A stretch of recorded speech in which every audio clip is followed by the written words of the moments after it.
Monday, May 6, 1996, Daily Sitka Sentinel newspaper. Page 1. Headline: Homicide suspected in death of girl, 17. A search party looking for a 17-year-old Sitka girl missing since Saturday morning found her body at 3 a.m. today in the woods about 50 yards off the Sawmill Creek Road bicycle path near Indian River. Police said the case is being investigated as homicide. Guards were posted at the site and the body was not moved until this afternoon. He said where the body was found was sealed off and further investigation at the area site was delayed until Deputy District Attorney Dwayne McConnell arrived from Juneau at mid-morning, the police department said. It was only this afternoon that authorities confirmed that the victim was the missing girl, Jessica Baden, daughter of George and Vicki Bagan. Sitka Police Lieutenant Nick Ward said, "I do not yet know the cause of death, but investigators have ruled out natural causes. That is not an option. We suspect homicide. We have no solid leads or identified suspects as of this afternoon. The body will be sent to Anchorage for autopsy, and then a finding on the cause of death is expected as early as Tuesday." The body was found in a brushy area between the bicycle path and the boardwalk connecting the Sheldon-Jackson College campus with Sawmill Creek Road. The body was found by a member of the Sitka Volunteer Fire Department Search and Rescue Team, which had started a searcher begin at 10:50 p.m. Sunday. The girl had last been seen around 1:30 a.m. Saturday morning when she left a relative's home in Arrowhead Trailer Court, police said. Chief Newell said, Jessica was positively identified this afternoon based on her family member's description of her jewelry found on the victim. Investigators from the Sitka Police Department and the State Crime Scene Response Team from Anchorage combed the area around the body this morning. They wore shoe covers and hooded white coveralls to minimize contamination of the immediate area of the crime scene, which was cordoned off with yellow tape. The fire department activated the search and rescue team at 10:50 p.m. Sunday after police and the girl's family members had failed to locate her. Police Lieutenant Ward said, "Evidence at the scene indicates there had been an attempt to hide the body, which was partially covered by dirt and branches when it was discovered. Members of Bagan's family first contacted police 12:10 a.m. Sunday after they became increasingly concerned about her failure to return home. Police called the fire hall at 9:40 p.m. Sunday to initiate a search.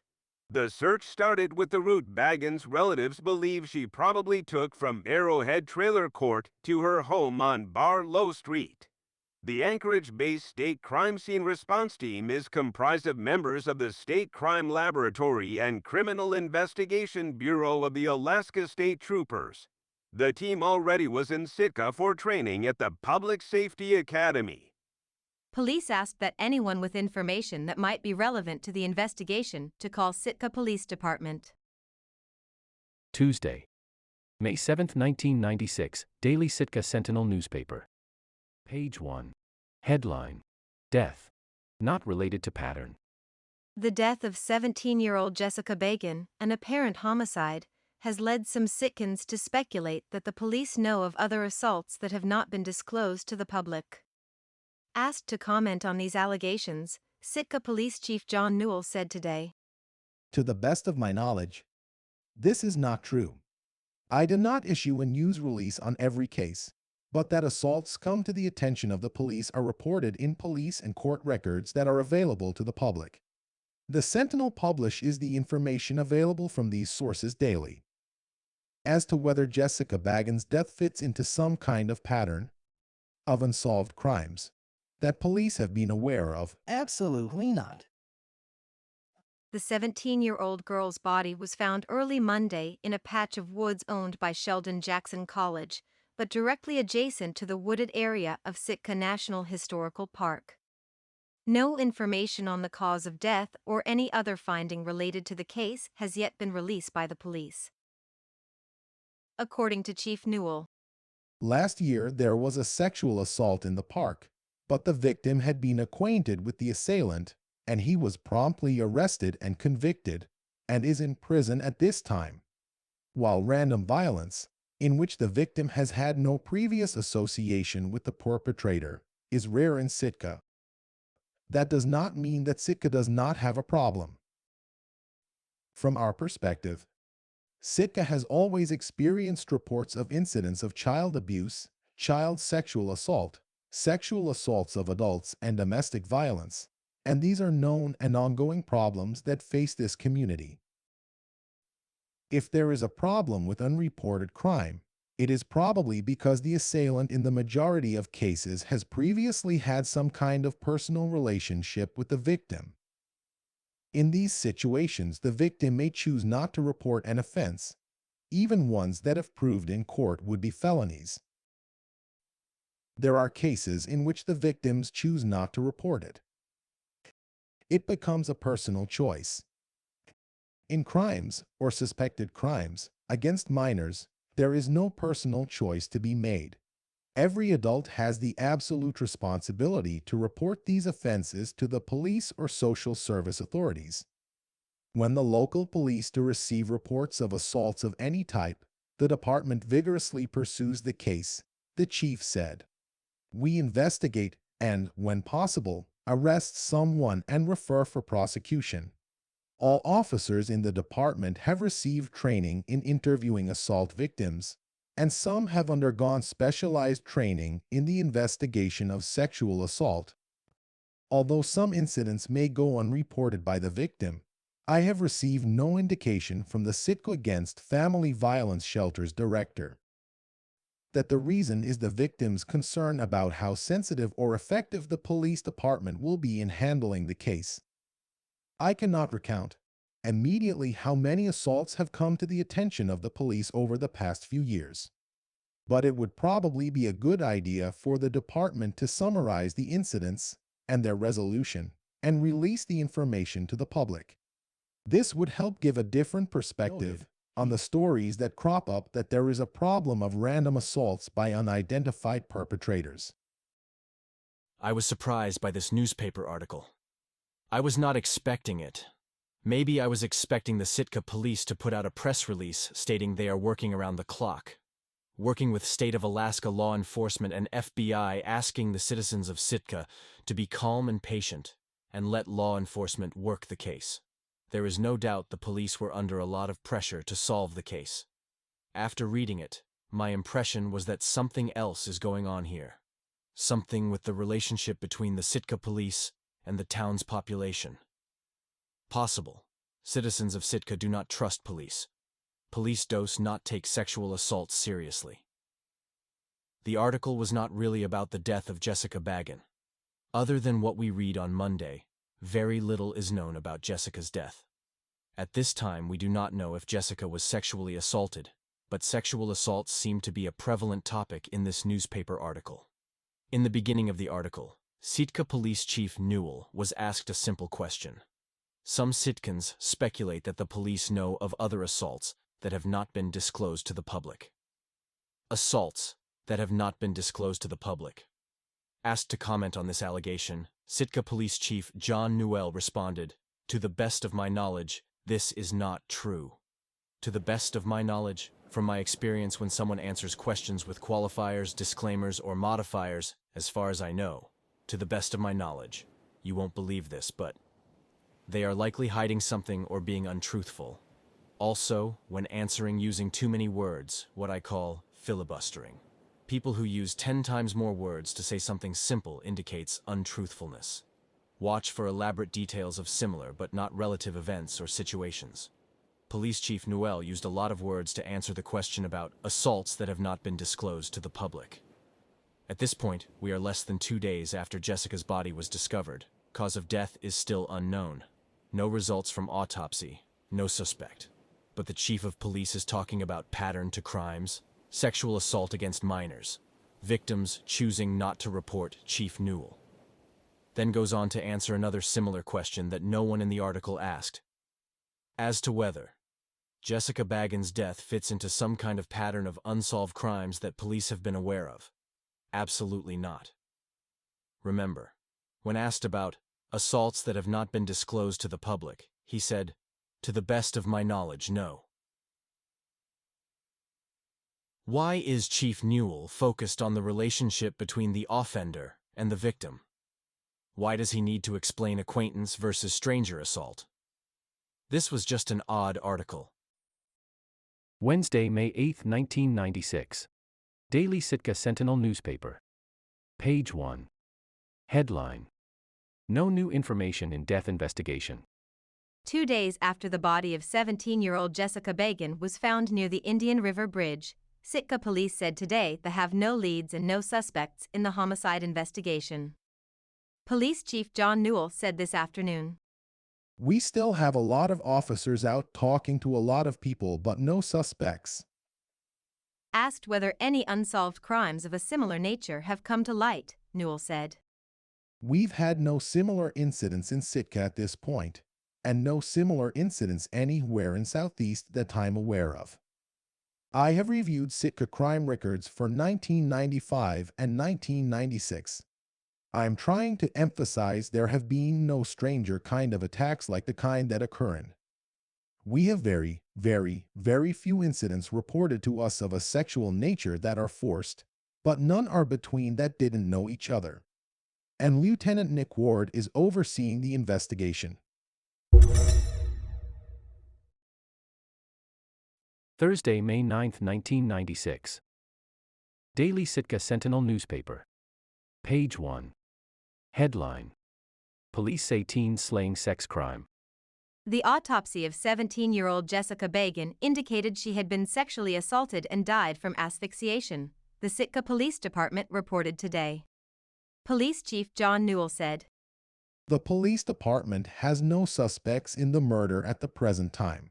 The department has scheduled a community meeting for 7 p.m. Monday at the Centennial Building to report on the investigation and responds to citizens' concerns. Also, the police department has asked the FBI to assist by making its criminal profile computer software and DART available. FBI Special Agent Jim Lee, who is with the agency's Anchorage office, came to Sitka with the computer program and the hardware to run it, and is supervising its operation. Friday, May 10, 1996. Daily Sitka Sentinel newspaper. Page 1. Headline: Teams search park for clues to murder. Under the direction of the Sitka Police Department, Sitka search and rescue team members combed a portion of the Sitka National Historical Park and adjacent land near Indian River Thursday and today for evidence that may help in the homicide investigation into the death of 17-year-old Jessica Bagan. Police Chief John Newell said, We will not comment on any of the evidence or where we found it. The police department is continuing to receive numerous tips, and the police department is involved in conducting follow-up interviews. Chief Newell comments about rumors of having someone in custody. The Sitka Police Department does not have a suspect in custody or that another victim has been found. Also, the police have not received any reports of a missing person, and that there is no evidence to make police believe more than one assailant was involved in the crime. The police department has scheduled a community meeting for 7 p.m. Monday at the Centennial Building to report on the investigation and responds to citizens' concerns. Tuesday, May 14, 1996. Daily Sitka Sentinel newspaper. Page 1. Headline: Fears, questions on murder addressed. Many speakers at Monday's town meeting urged an increased community focus on domestic violence and sexual assault. And others condemned the irresponsible rumors surrounding Jessica Bagan's murder. About 400 people attended the meeting at the Centennial Building, which had been called by Police Chief John Newell to address concerns surrounding the homicide, which remains unsolved. Newell reported on efforts his department was making to determine who killed the 17-year-old girl. At Newell's invitation, 9 other individuals whom members of the public might want to address questions joined him on a panel. Speakers who came forward to ask questions or testify supported instituting security measures such as putting lights on the Sawmill Creek bike path, cutting down the bushes around Indian River Bridge, installing cameras at Sitka National Park, and offering more self-defense classes for women. Others lamented how Sitka is being tainted by hysteria. In an effort to curtail the rumors, Newell gave a report on the nature and disposition of the 45 sexual assault incidents that have been reported to the police department in 1995 and 1996. In 1995 and 1996, there were no stranger contact sexual assaults or rapes reported to the police department. There is not a trend of sexual assaults in Sitka National Historical Park. There is no evidence to suggest tent campers are responsible for sexual assaults or disproportionately for any crime. There are currently no similar unsolved crimes in Southeast Alaska, and ask the community to be cautious about spreading rumors. These rumors can be very harmful. Some are naming individuals. I assure you we don't have a suspect. Please be very careful about what you say. The police department is intent on disclosure of all crimes unless that violates confidentiality laws or interferes with an investigation. Val Reverd, panelist and director of Sitkans Against Family Violence Shelter, said, "The police department cannot make the public or the media aware of incidences that are not reported to them. I can say of sexual assaults on adults, most choose not to report them to the police. The right of an individual to privacy supersedes the right of people to know. We do encourage them to report, but it's their decision and we're there to support them. We are bound by state and federal confidentiality laws not to report it ourselves. The victims often don't pursue legal recourse because in cases of her word against his, then it's not enough. The standards of proof are often so high that the victims is on trial. There is a lot of victim blaming." Jennifer Young came forward to relate the pain she has gone through because of rumors that her son was a suspect in Bagan's death. At her request, he had gone to the police department to be interviewed. The police questioned my son, as they had many others since the body was found, but he was not held. For the past 2 weeks, my life has been a living hell because of the rumors. I believe my son. My plea for everyone is to pray for our kids. Jennifer's husband, Tom Young Jr., testified next, expressing his distress about the rumors. "I love Sitka and it scares me how vicious, how vulgar, and mean it can get. I felt many in the community thought my son was guilty until proven innocent. The system did work for him in spite of it. The truth came out and he's free now." The 2.5-hour meeting ended with Jessica Bagan's sisters stepping forward to thank the community for the memorial walk and to express gratitude for how the authorities are handling the case. Before we move on, let's discuss what we learned from the newspaper articles. Jessica disappeared in the early morning hours of May 4th, 1996. She just turned 17 the day before and was visiting with a friend and her sister at her sister's residence when she decided to walk home alone, which was about a mile away. We know that Jessica never made it home. She was sexually assaulted. She died by asphyxiation. Jessica was left discarded and hastily buried in a hollowed-out area beneath the trunk of a large fallen tree, approximately 70 feet off the bike path, which paralleled Sawmill Creek Road. In at least 4 different newspaper articles, Police Chief Newell denies that police have having knowledge of anyone who has committed a similar crime in Sitka. The first article where Police Chief Newell made a denial was on May 7th, 1996. I was surprised by this newspaper article. I was not expecting it. Maybe I was expecting the Sitka police to put out a press release stating they are working around the clock, working with State of Alaska law enforcement and FBI, asking the citizens of Sitka to be calm and patient and let law enforcement work the case. There is no doubt the police were under a lot of pressure to solve the case. After reading it, my impression was that something else is going on here. Something with the relationship between the Sitka police and the town's population. Possible. Citizens of Sitka do not trust police. Police do not take sexual assault seriously. The article was not really about the death of Jessica Bagan. Other than what we read on Monday, very little is known about Jessica's death. At this time, we do not know if Jessica was sexually assaulted, but sexual assaults seem to be a prevalent topic in this newspaper article. In the beginning of the article, Sitka Police Chief Newell was asked a simple question.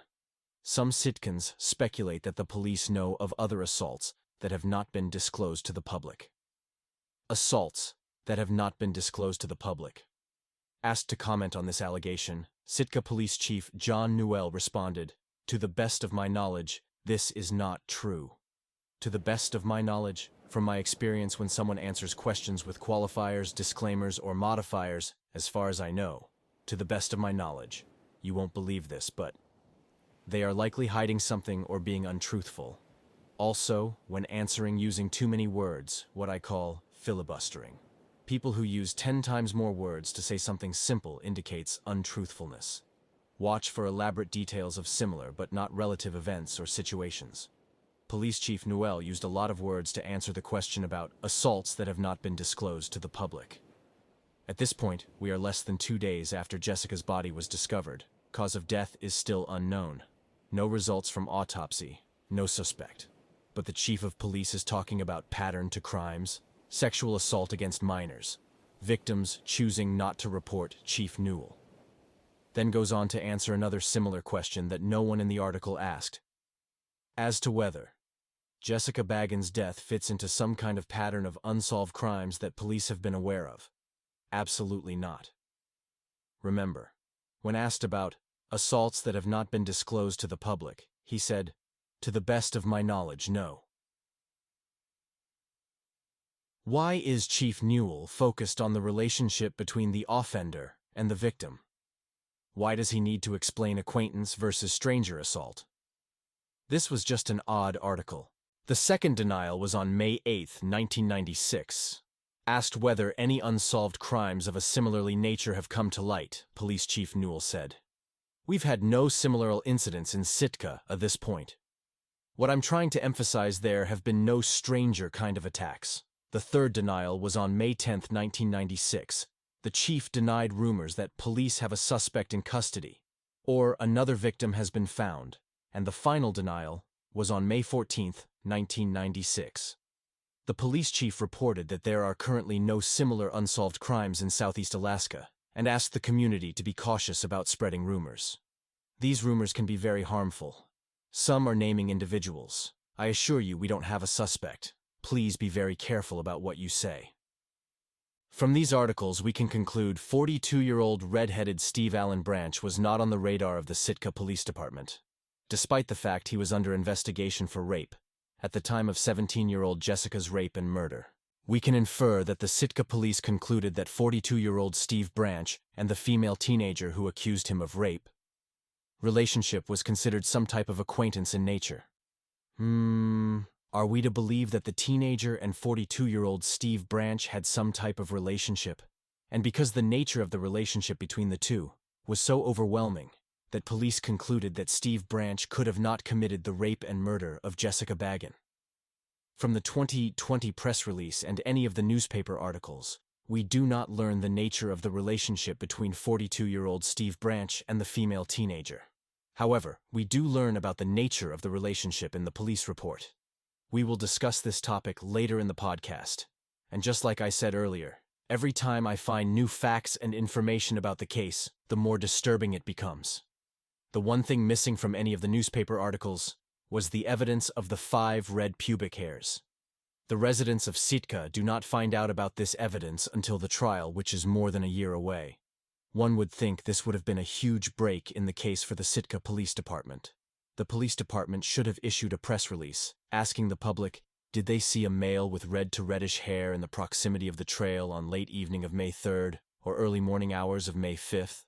I have found no information that the Sitka Police Department ever tried searching for men with red hair.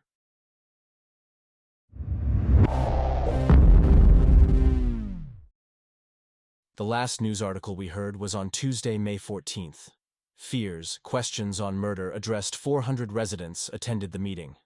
That is a huge number for a town of 8,500 residents. I am not sure questions about the murder were answered. It felt like the article on the 7th of May. Distrust of police, victim blaming and sexual assaults. All we know is that police do not have any suspects for the rape and murder of Jessica. But that is about to change.